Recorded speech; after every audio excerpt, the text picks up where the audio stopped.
Gizlilik ve mahremiyeti ihlal eden bir suç. Böcek, gizli kamera, ses takip cihazları genelde nerelerde yer alıyor? Nasıl buluyorsunuz, nasıl yakalıyorsunuz bu cihazların tespiti? Çok zor olsa gerek. Toplumumuzdaki en büyük tehlike bu aslında. 800 liraya, 1000 liraya artık böcek ya da gizli kamerayı, çok küçük cihazları internet ortamından satın almak mümkün. Bunların satışı yasak olsa da alenen satılıyor. Yurt dışından getiriyorlar vesaire vesaire.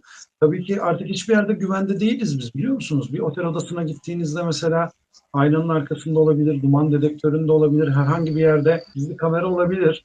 Bununla alakalı tedbirleri de tesisler ne kadar alsa da aslında Evet. bireylerin kişisel olarak da alması lazım. Gittiniz bir mağazada mesela kıyafet deniyorsunuz. Orada olabilir. Siz hiçbir böcek ya da gizli kamera gördünüz mü bugüne kadar? Hayır. Ben size yakaladıklarımdan göstermemi ister misiniz? Tabii ki lütfen. Mesela bu bir dinleme cihazı. Ayrıca konum gösterir. Şu bir çakmak. Çakmağın yarısı kadar falan yani. Bu hem dinleme yapar hem konumunuzu gösterir. Bu cihazı aracın herhangi bir yerine koyuyorlar. Sonrasında sizi hem dinliyorlar hem de konumunuzu takip ediyorlar. Bu bir sim kartla çalışıyor. Dolayısıyla baz istasyonuna sinyal gönderiyor. Genelde benzerleri var mesela. İnternete bağlı olması lazım bu cihazın. Wi-Fi hatlarıyla çalışıyor. Wi-Fi'ye bağlı olması gerekiyor. Ya da içinde bir hafıza kartı var. Hafıza kartına kaydediyor. Aslında bu cihazları iyi tanımak lazım. Biz bunları eğitimlerimizde, kursiyerlerimize anlatıyoruz. Biliyorsunuz uzman araştırmacılar, özel dedektifler yetiştiriyoruz. Evet.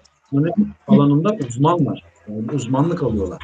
Şimdi öncelikle biz bir alanı aradığımızda bu cihazları iyi tanıdığımız için ilk önce baz istasyonuna verdiği sinyalleri tespit etmeye çalışırız. Zehiri üretiyorlar ama panzehirini de üretmişler. Bu da Nedir o? aslında böcek bir cihaz. Bu bir böcek bulucu. Şimdi İnternetten bunu da satın alabiliyor insanlar. 800 lira 1000 liraya falan bulabiliyorlar.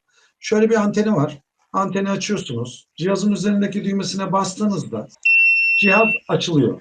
Ve Wi-Fi hatlarını, baz istasyonlarına sinyal gönderen cihazları takip etmeye başlar. Mesela bakın, ben şimdi bunu telefona yaklaştırdığımda baz istasyonuna bağlı olduğumuz için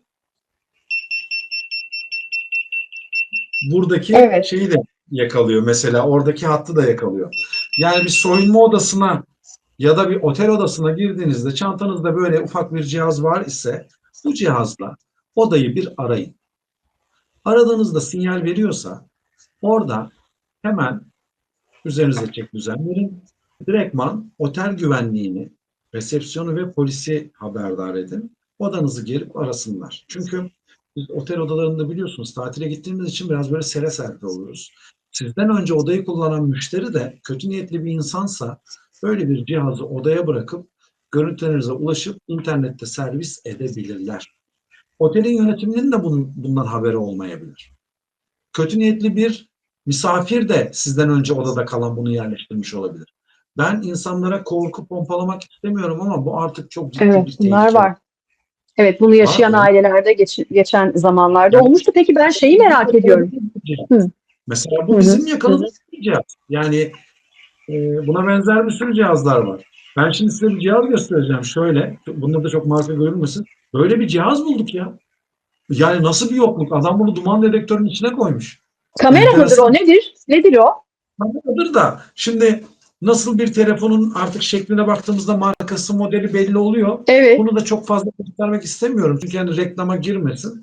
Ama bu tehlike her yerde var. Zehir varsa panzehiri de var. Böcek bulucu diye internetten bu cihazdan temin edip çantanıza atmanızı kesinlikle tavsiye ediyorum. Ayrıca bu bir reklam vesaire de değil. Herhangi bir ticari kaygımız yok. Bunun şeyine de karışmıyor. Satışına vesairesine. Hı hı. İnternetten insanlar buna ulaşarak şey yapabilir. Kendini güvene alabilir. Eğitimlerinde isterlerse zaten YouTube kanalında nasıl kullanacağını da gösteriyor. Bir şey sormak istiyorum. Bu böcekleri tabii ki bu bir suç. Ve bunu yerleştiren kişiler, hani dediniz ya kötü niyetli, sizden önce konaklayan kötü niyetli bir otel müşterisi de olabilir veya başka biri de olabilir ama Gerçekten de o olabilir. cihaza tekrar erişim sağlamıyor mu? Yani oraya geri dönmesi lazım cihazı. Şimdi cihaz ucuz bir cihaz. 1000 lira 2000 lira. Ha, Cihaz veriyi kalsa da yüklüyor zaten. Anladım. Tamam. Şimdi oldu. yani üzerinde Şimdi SD oldu. kartlı tercih etmiyorlar genelde. Onu geri alması lazım ya. Wi-Fi Evet. hattına bağlanıp senin Wi-Fi hattı üzerinden internetten aktarıyor veriyi, bu bir. İkincisi Tamam. de üzerinde sim kart varsa, eğer daha amatörse yapan, sim karttan tabii aslında yeri de tespit edilip kimin üzerinde Tespit olduğu belli edilebilir. değil. Evet.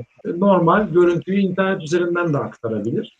Velhasıl bu risk hep var ama işte böyle basit bir cihazla bunu bulmak, yakalamak da mümkün. Evet. Bunun çok büyük bir suç olduğunu hatırlatmış olalım izleyicilerimize. Düşünsenize, çoluğunuz çocuğunuz beraber tatile diye Evet. gittiniz. Tatil rezil olur. 3 gün sonra bir bakarsınız internette resimleriniz geziyor.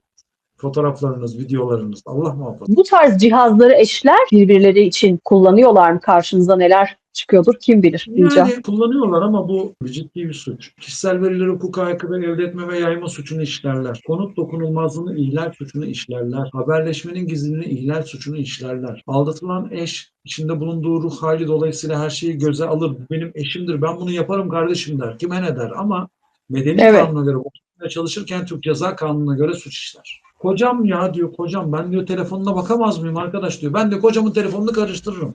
Karıştıramazsın kardeşim. Sen onu git savcıya anlat. Ben de kocamın telefonunu karıştırırım. Kimse de Hı bana hı. karışamaz. Hadi anlat. Bu bir suç. Bana en çok gelen talepler arasında eşimin telefonuna yazılım yükleyebilir miyim? WhatsApp'ını görmek istiyorum. Hocam böyle bir hizmet var mı? Vesaire tarzında talepler geliyor. Bedava peynir fare kafanında. Şimdi sana milyon dolarlar harcayıp yaptığı yazılımın 3-5 bin liraya birisi kimse vermez. Tamam mı? Tamam, istihbarat örgütlerinin kullandığı bu tarz programlar var ama bunların hepsi kötü niyetli kişilerin kişisel Hı hı. verilerinize ulaşmak için kullandığı ve karşılığında da ufak bir bedel ödediğiniz için huylanmayacağınız programlar. Siz kocanızı takip ettiğinizi düşünürken ya da Evet. çocuğunuzu takip ettiğinizi düşünürken, şimdi bu programı takip etmek için örneğin bir ebeveyn takip programından bahsediyorum burada. Programı açmak için kendi telefonunuza da yazılım kurmanız gerekiyor. Karşı telefona da yazılım kurmanız gerekiyor. Takip edeceğiniz telefon. Bu demek şu demek: onun telefonuna da istediğin her şeyi yapabilirsin. Sana izin verdim. Benimkine de yapabilirsin. Sen de bize gördüğün bulduğun bir şey olursa lütfen haber ver. Böyle bir şey, tanımadığın yurt dışı menşeli kötü niyetli bir kişiye. Eşinizin bankacılık işlemleri komple bu sistemden dışarıya akar bir. Sizinki akar. Çocuğunuz affedersiniz pişik yaptı. Altını değiştireceksiniz. Eşinize sordunuz. Ya dediniz, bey çocuğun altı kızarmış, bunu biz ne yapacağız? Resmini çektin, attın. Özel ya. Kocan ya. Ya da Evet. 5 sene önce attıydın, kitaplığında duruyor. Bir Hı bakarsın hı. pedofili sitelerinde çocuğunun resmi geziyor. O yüzden bu tip yazılımlardan herkesin uzak durmasını bu kişinin uzmanı olarak tavsiye ediyorum. Sevgililer günü, doğum günün, sevgilin sana telefon hediye et. Kutusunu da kendin açtın. Açma kardeşim. Açma. İçine, tamam mı, yazılımı yükler bu kötü niyetli kişiler. Sen de o telefonu güzel güzel hediye aldım diye kullanırsın. Sonra başına Eyvah. gelmeyecek kalmaz. Kaş yapalım derken göz çıkarmamak lazım. O yüzden bu yazılımlar gerçekten çok tehlikeli. Milyon dolarlık yazılımı, yani istihbarat örgütleri için üretilen yazılımları 3 bin liraya 5 bin liraya sana neden veriyorlar? İlk önce bunu bir düşünsene. Neymiş? Çocuğunu takip edecek misin? Yok. Aman aman aman. Kesinlikle bu işin bir uzmanı olarak tavsiye etmiyorum. Evliliklerde, beraberliklerde hediyeleşme tabii çok sık olan bir şey. Önemli bir detayın da altını çizdiniz. Yani telefon bilinen bir şeydir, yani hediyedir. İkinci el telefonda da olabilir.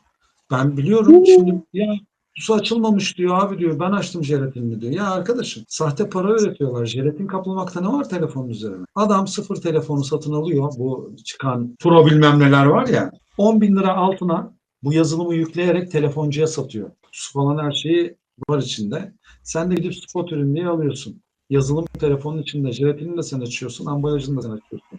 Aslında o içindeki virüs senin boş anını bekliyor. Sen 2 ay sonra, 3 ay sonra bir gece bir bakıyorsun bütün banka hesapların boşaltıyor. Ya da sizin dediğinizin bir farklı versiyonu, çok kıskanç bir sevgili. Beyefendilerde çok olabiliyor. Yani hanımefendilerin başına çok gelebiliyor. Belki tersi de olabilir tabii ki. Hanımefendiler daha çok oluyor.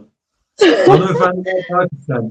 Gerçekten mi? Laf söyletmem erkeklere. Erkekler masum. Yapmaz onlar. Aynı şekilde kız arkadaşına, işte eşine bir telefon hediye ediyor. Etmeden önce gayet güzel o sistemi kurdurturuyor ama tabii tamamen kıskançlıkla bir içgüdüyle yani bunu yapıyor. Hadi orası tamam ama dediğiniz gibi o vardığı nokta, bankacılık şifresi, hesapları bütün hareketleri, fotoğrafları, bütün gizliliği ihlal eden her şey noktası hayatı zindan eden bir nokta oluveriyor. Evet. Öyle şeyler gördüm ki. Yerde para bulsam almam artık. Size o kadar söyleyeyim. Yerde para bulsam almam. Tedbirli olun. Dolandırıcıların zekası zehir gibi çalışıyor. Eskidenmiş onlar. Peki telefonumda böyle bir yazılım olduğunu anlamanın çok kolay bir yolu var mı? Yok. Anlayamazsınız. Bunu yaptığını söyleyen telefoncular var. 3-5 bin lira dolandırılırsınız. Telefonunuzun kapağını bile açmazlar. Baktık ablacığım yok derler, geri verirler. Yani Belki de şimdi bunlar yükler olmayan telefona. yani milyon dolarlık yazılımlar. Bunlar bulunur mu ya? Bunlar direktman telefonun yazılımının içine gömülüyor. Bunu bulmak mümkün değil. Şüphemiz varsa ne yapacağız? O zaman o telefonu imha yani kullanmayacağız. Değiştireceksiniz. Benim size tavsiyem. Ya adamı değiştireceksin ya telefonu değiştireceksin. İkisinden biri. Çok teşekkür ediyorum.